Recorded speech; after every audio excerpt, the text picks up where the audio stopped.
सुनने के बाद सपा अब उसके समर्थन में उतर आई है यूपीए सरकार के। इस पर और अधिक जानकारी के लिए सीधे रुख करते हैं महेश के पास। महेश, सपा ने अब अपना समर्थन दे दिया है यूपीए सरकार को। अब बिल्कुल जिस तरीके से आयुष पहले भी समाजवादी पार्टी बाहर समर्थन दिए हुई थी सरकार को यूपीए सरकार में, और आज मुलायम सिंह ने साफ कर दिया है कि अगर हम यूपीए सरकार को समर्थन देते हैं तो हमें क्या फायदा होगा। यानी अब एक तरीके से मुलायम सिंह ने ये जताने की कोशिश करी कि अगर हम उससे पहले जब न्यूक्लियर डील हुई थी उस दौरान भी समाजवादी पार्टी ने एक तरीके से सरकार को बचाने की कोशिश करी थी और पूरी तरीके से बचाई थी मनमोहन सिंह की सरकार को जब पहला कार्यकाल था। और इस बार फिर से एक बार संकट में दिखाई दे रही है सरकार। अगर डीएमके के साथ गठबंधन अगर टूट गया है, केवल मुद्दों के आधार पर जारी है गठबंधन अभी फिलहाल, अगर डीएमके पूरी तरह से समर्थन वापस ले लेती है तो निश्चित तौर पर है सरकार को कहीं न कहीं समाजवादी पार्टी की तरफ देखना पड़ेगा और उस वक्त समाजवादी पार्टी की भूमिका अहम हो जाएगी। तो उसी को देखते हुए आज मुलायम सिंह ने साफ कहा है कि अगर हम सरकार को समर्थन देते हैं यूपीए सरकार को तो हमें क्या मिलेगा। जब पिछले कार्यकाल दौरान मुलायम सिंह ने अहम भूमिका निभाई थी सरकार को बचाने के लिए, तब उन्होंने कोई मांग नहीं रखी थी, कोई मंत्री पद नहीं लिया था, न उनके कोई सांसदों ने मंत्री पद लिया था। तो साफ है कि इस बार मुलायम सिंह ये चीज देखना चाहते हैं कि अगर कांग्रेस अगर अल्पमत में आती है सरकार डीएमके के समर्थन लेने के बाद, तो मुलायम सिंह की मांग हो सकती है। कुछ सरकार में अगर शामिल होते हैं तो मंत्री पद कौन कौन से मांग सकते हैं। तो उस पर फिलहाल आज मुलायम सिंह ने दूर का एक पासा फेंकने की कोशिश की है कि जो पाले में गेंद अपनी तरफ थी वो उनको कांग्रेस पाले में एक बार फिर से कर दिया है और साफ एक जाहिर करने की कोशिश की है कि अगर हम समर्थन देते हैं तो कांग्रेस से हमें क्या मिल सकता है। जी, और महेश, अगर पिछले साल के 8 मार्च की बात की जाए तो महिला बिल पर मुलायम और लालू दोनों ने समर्थन वापस लिया था। बिल्कुल जी, जिस तरीके से समाजवादी पार्टी ने पहले बाहर समर्थन जारी रखा था और उसका जब महिला बिल राज्यसभा में पारित किया गया था उसके बाद लगातार उसका मुलायम सिंह यादव और लालू प्रसाद ने समर्थन वापस ले लिया था, तो कांग्रेस के ऊपर कोई फर्क नहीं पड़ा था। लेकिन अब जिस तरीके से देखने की स्थिति बन रही है कि डीएमके के साथ कांग्रेस के लगातार जो मतभेद हैं वो बढ़ते चले जा रहे हैं। हाँ, इतना जरूर है कि कांग्रेस के कुछ नेताओं ने पहल करी है करुणानिधि से बात करने के लिए कि जो सीटों का बंटवारा है उसमें कुछ जो मतभेद 3 सीटों को लेकर के हो रहा है, क्योंकि 60 तकरीबन ऐसे सूत्र बता रहे हैं कि 60 सीटों तक करुणानिधि मान सकते हैं, लेकिन जो 3 सीटें कांग्रेस ऊपर मांग रही, 63 सीटों की जो मांग कर रही है, तो उन 3 सीटों पर फिलहाल सहमति बनती हुई नहीं दे रही है। तो ऐसे कम ही कयास लगाए जा रहे हैं कि बीच का रास्ता शायद ना निकल पाए। जिस तरीके से प्रणब मुखर्जी ने कल भी कहा था कि जो उनके प्रयास है वो जारी रहेंगे डीएमके के साथ गठबंधन के तौर पर, तो निश्चित तौर पर देखा जा सकता है कि अभी कहना बहुत जल्दबाजी होगी कि डीएमके आने वाले दिनों में समर्थन वापस ले लेगी या सरकार से भारत समर्थन जो भी उसे जारी रखा है उससे भी वॉकआउट कर जाएगी। तो फिलहाल अभी अगर स्थिति ऐसी कहीं बनती हुई दिखाई नहीं दे रही है, क्योंकि डीएमके भी अच्छी तरीके से समझती है कि चाहे भले ही राज्य में वो कांग्रेस के साथ मिलकर चुनाव न लड़े, लेकिन केंद्र के अंदर उसको समर्थन जारी रखना एक उसकी मजबूरी भी कही जा सकती है, क्योंकि सीबीआई राजा खिलाफ जांच कर रही है और राजा इस वक्त जेल में है। तो निश्चित तौर पर है कहीं ना कहीं अगर कांग्रेस अगर डीएमके समर्थन वापस ले लेती है तो उसके पास जो कुछ रिश्ते जो बची हुई डोर है कांग्रेस के साथ वो पूरी तरीके से टूट जाएगी। और उसके बाद निश्चित तौर पर है जिस तरीके से 2G स्पेक्ट्रम घोटाले में कनी मुझी और अलागिरी, जहां तक करुणानिधि का नाम भी सामने आ रहा है कि उनकी कुछ कंपनियों में इसका इन्वेस्टमेंट किया गया है, तो वहां पर फिर निश्चित तौर पर है कि इनके लिए मुश्किल हो सकती है। जी, और महेश, अगर ममता बनर्जी की बात की जाए तो वहां भी सीटों के बंटवारे को लेकर कुछ खटास सी सामने आई है। क्या लगता है, डीएमके ने समर्थन वापस लिया और ममता बनर्जी भी इसी तरह करती है तो केंद्र की यूपीए सरकार वाकई में संकट में फंस सकती है। बिल्कुल आयुष, अगर देखिए डीएमके ने भी बाहर से समर्थन वापस लिया, लेकिन वो मुद्दों के आधार पर बाहर से समर्थन जारी रखेगी। जहां तक ममता बनर्जी की बात करें तो ममता बनर्जी के लिए एक प्लस पॉइंट हो गया है कि अब पश्चिम बंगाल में सीटों का बंटवारा होगा, वहां पर वो कितनी सीटें कांग्रेस को देती हुई दिखाई देंगी। सबसे बड़ी चीज ये है क्योंकि जब 2009 में लोकसभा चुनाव हुए थे तो 42 सीटें आती हैं वहां से, 42 में से 1/3 सीटें 18 सीटों पर कांग्रेस ने चुनाव लड़ा था वहां पे, और उसके आधार पर कांग्रेस ने मांग करी है कि इस बार 294 जो सीटें हैं 98 सीटें हैं, तो उसमें से 98 सीटें कांग्रेस को दी जानी चाहिए, यानी 1/3 सीट की मांग करी है। लेकिन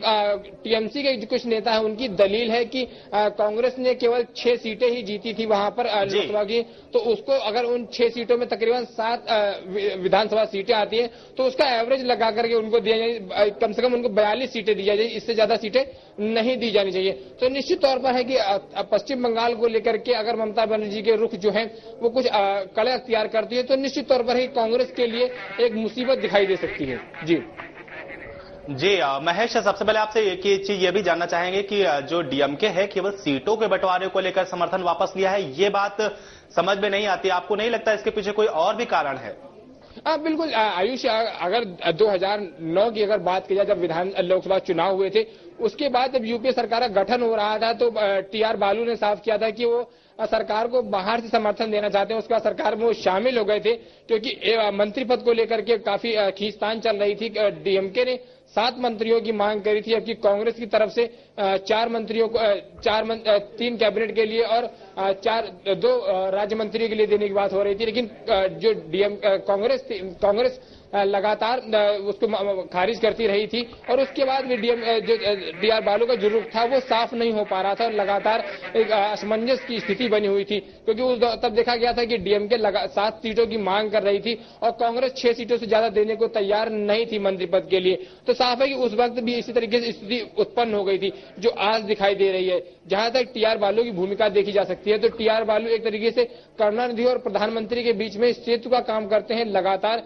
जो भी गठबंधन होता रहा है, जो भी रणनीति देखी गई है डीएमके की तरफ से केंद्र में, तो टी.आर. बालू ही लगातार तय करते रहे हैं। लेकिन इस बार कन्ही मुझी की भूमिका अहम देखी जा रही है, क्योंकि कल जब बैठक हुई थी उसके बाद 10 मिनट बाद ही साफ कर दिया गया डीएमके की तरफ से कि कांग्रेस जो यूपीए सरकार है उससे सरकार अपना जो गठबंधन है उसको तोड़ देगी, यानी समर्थन अपना वापस ले लेगी, लेकिन मुद्दों के आधार पर बाहर समर्थन जारी रहेगा। तो साफ है कहीं ना कहीं डीएमके की रणनीति के तहत ही देखा जा रहा है। जहां तक कांग्रेस की अगर बात करी जाए तो कांग्रेस के जो स्थानीय नेता हैं, जो तमिलनाडु के नेता हैं, उनका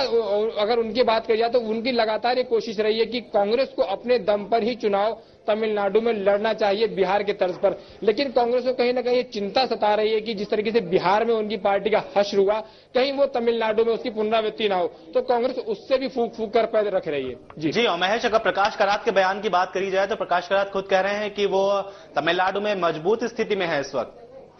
बिल्कुल, जिस तरीके से देखिए जयललिता ने लेफ्ट के साथ गठबंधन कर लिया है और उनके साथ गठजोड़ करके ही वहां पर चुनाव में उतरेगी, तो निश्चित तौर पर कांग्रेस के पास अब ऑप्शन नहीं बचा है कि वो जयललिता के पास जाए, क्योंकि जयललिता ने एमडीएमके के साथ भी गठबंधन कर लिया है और लेफ्ट पार्टियों के साथ भी गठबंधन कर लिया, सीटों के बंटवारे में तय हुए, उनकी बात लगभग सहमति बन गई है। लेकिन जयललिता ने एक रास्ता जरूर छोड़ा है कांग्रेस के लिए कि जब ए राजा गिरफ्तारी हुई थी तो उस वक्त भी कयास लगाए जा रहे थे करुणानिधि शायद यूपीए सरकार समर्थन वापस ले सकते हैं। तो उस वक्त भी जयललिता ने साफ कर दिया था कि अगर यूपीए सोनिया गांधी चाहती हैं कि एआईएडीएमके उनको समर्थन दे तो बाहर समर्थन दे सकती है। यानी साफ है कि जयललिता ने कहीं ना कहीं रास्ता खोल रखा है कांग्रेस के लिए। जहां तक कि